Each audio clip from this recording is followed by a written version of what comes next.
My name is Sarah Canavilla and my major is entrepreneurship. Today we'll be creating a pivot table. We will start off by making some changes in S1. We're going to write gross margins in S1, and then we are going to be using a specific formula that we are going to use in S2. We click the equal symbol that lets Excel know that we will be using an equation. We're going to click on unit price. Once we have clicked on unit price, we're going to subtract unit cost. We just click on unit cost and we do a subtracting symbol. We're also going to divide that by unit price. So all we do is click on that, we click enter, and we want all of the values to go down. So we double click on that symbol on the right and it brings it all the way down.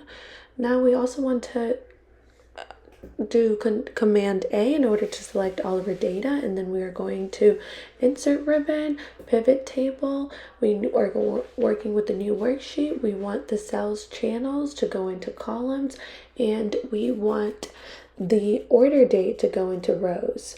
Now we don't want years in that, and we don't want order date because we are only working with quarters. We are also going to be working with gross margins, and that is going to go into values, and as well as profit. We are going to be making some fixes to that. We click on the right corner of that eye symbol and we're going to click on average because we want the average of gross margins, and we click on number and we go to number. Since we want 2 decimal places, it's already on 2 decimal places. We click OK, we click OK again.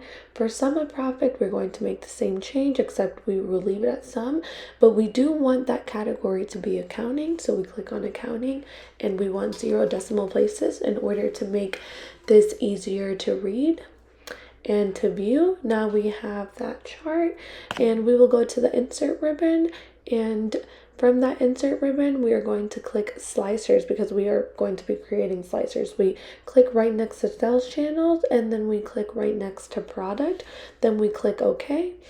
We want the products and we want the sales channel. All we have to do is click on that arrow and go down.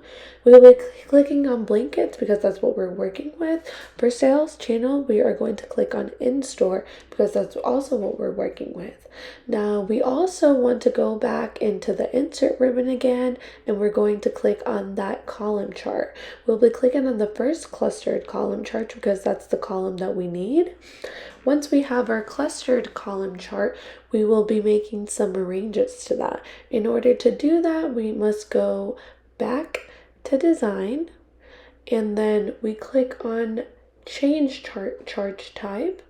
Once we get there, we go all the way to the bottom to combo, and we want to click on the second one, which is the secondary axis, which is what we're asked to do. Now, with the secondary axis, we are able to see all of the values more clearly, and we can also play around with that and do it online, and it gives us in-store or online as we please. And that's how you do it.